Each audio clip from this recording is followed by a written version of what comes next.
श्री राधे राधे।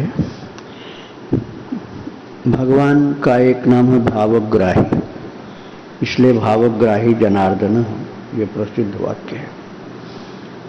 भक्तों का भाव देख करके भगवान लीला किया करते हैं।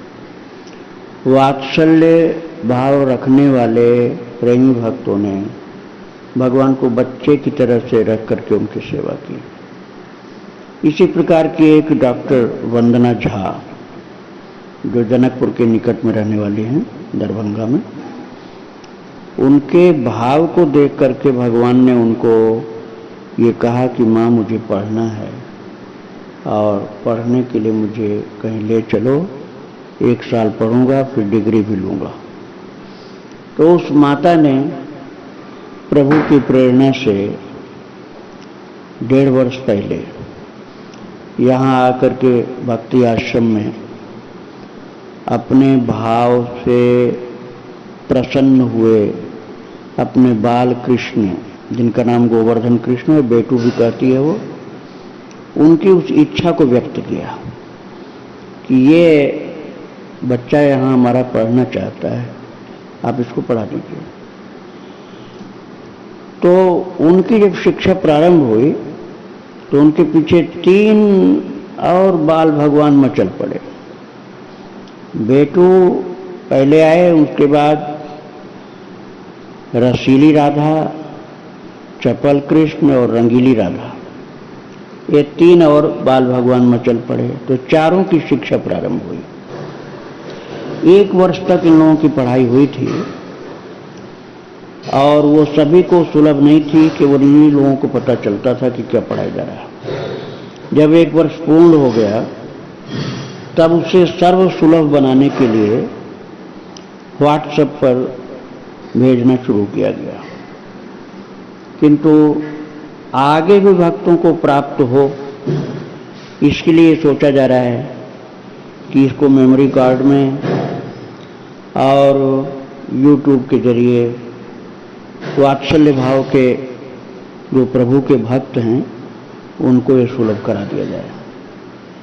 इसी प्रयास में ये कार्यक्रम आपके सम्मुख प्रस्तुत किया जा रहा है। श्री राधे राधे।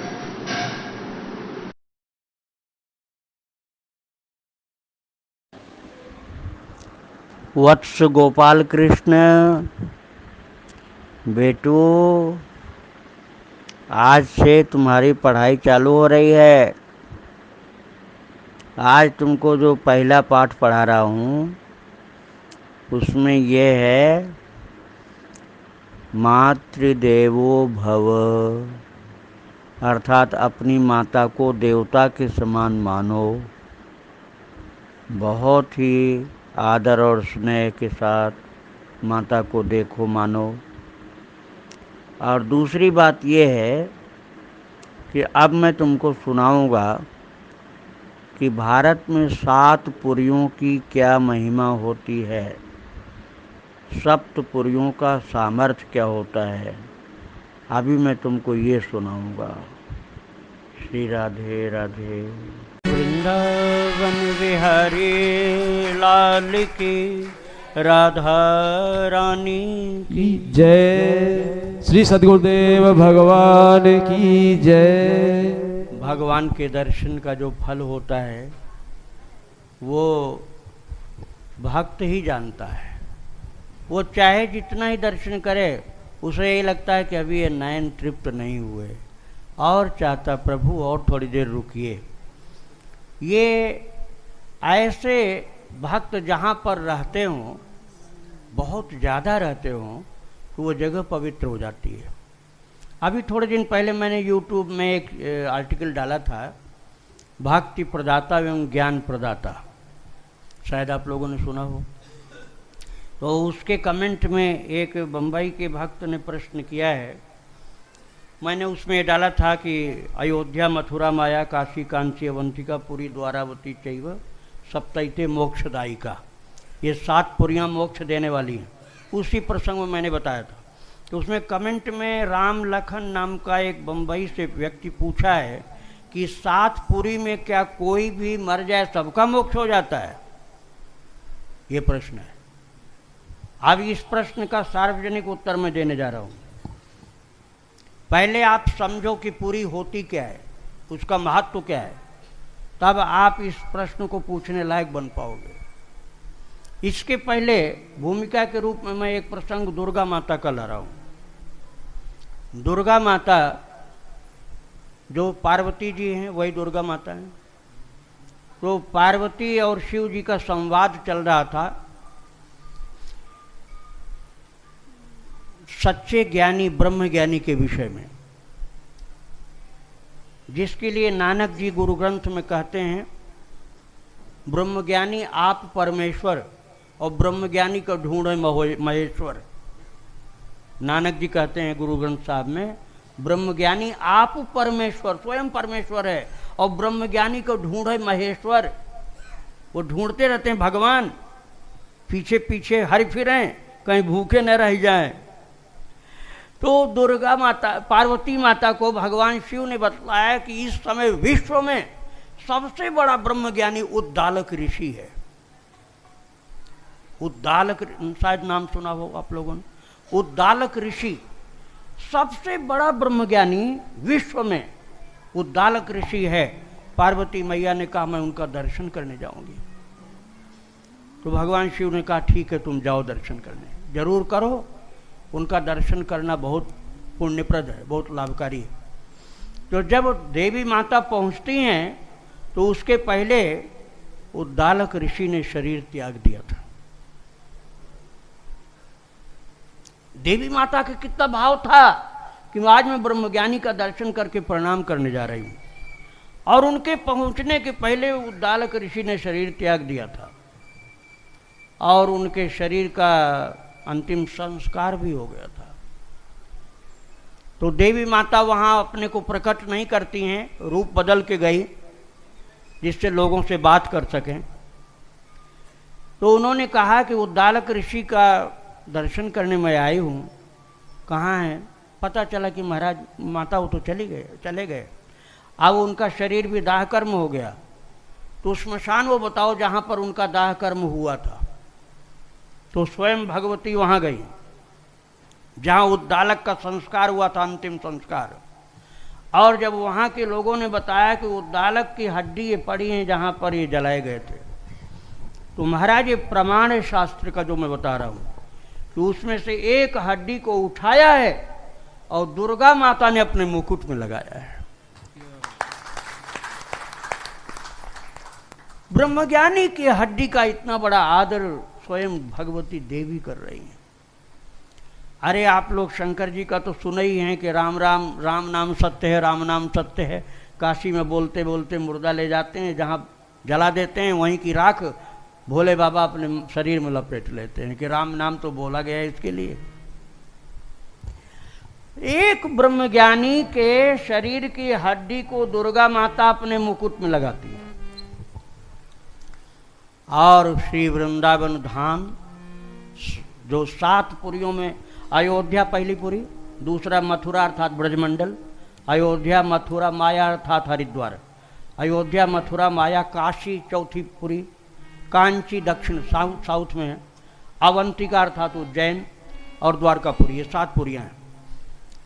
तो हम आप में से कोई एक अच्छा साधक निकल जाए तो लोग उसका चरण चूमने के लिए दौड़ पड़ते हैं, और यदि कोई ब्रह्मज्ञानी हो गया तो उसकी हड्डी दुर्गा माता मुकुट में लगाती है। एक व्यक्ति की बात हो रही है।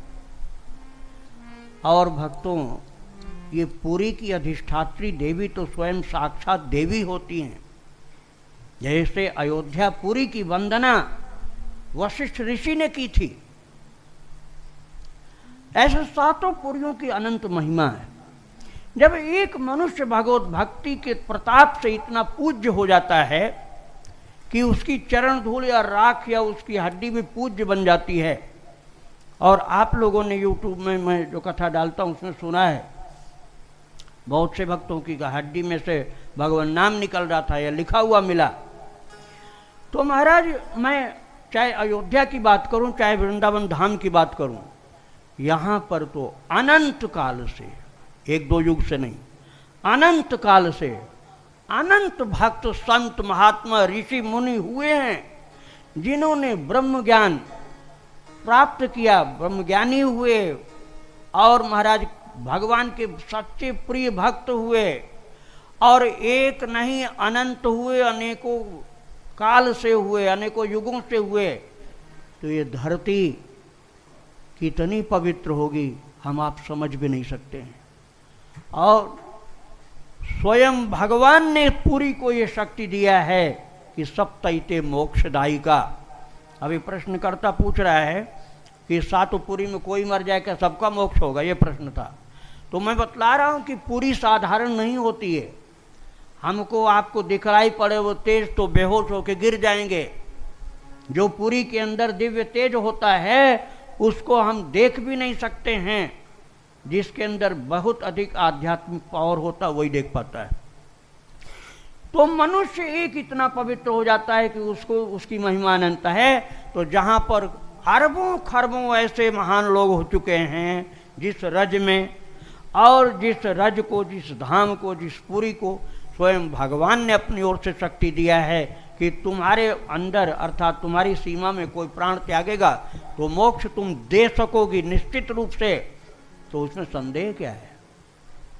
यदि आप इसमें संदेह करते हो तो इसका मतलब है कि आपको भगवान के ऊपर पूरा विश्वास ही नहीं है।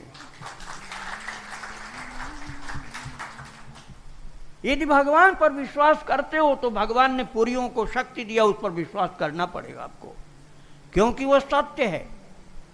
और भक्तों, महाराज एक बात और बताऊं, यदि ये पुरी महारानी जैसे अयोध्यापुरी हैं या श्री ब्रजमंडल धाम कन्हैया का है, यदि ये समझ ही लेती हैं पूरी, ये आदमी इतना घटिया है कि इसको अपने में नहीं मरने देना है, तो मरने के पहले उसको उठा के बाहर फेंक देती।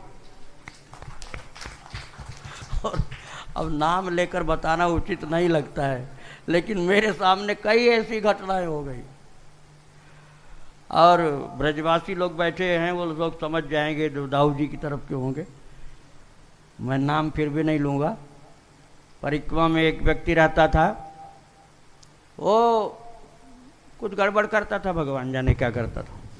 तो उसको अंत में मरने के 3-4 महीने पहले ऐसी बीमारी लग गई, दाऊ जी की तरफ वाले जान गए होंगे, कि उसको उठा के घर वाले ले गए और वो ब्रजमंडल के बाहर, दाऊ जी से 10 किलोमीटर बाहर उसने शरीर छोड़ा।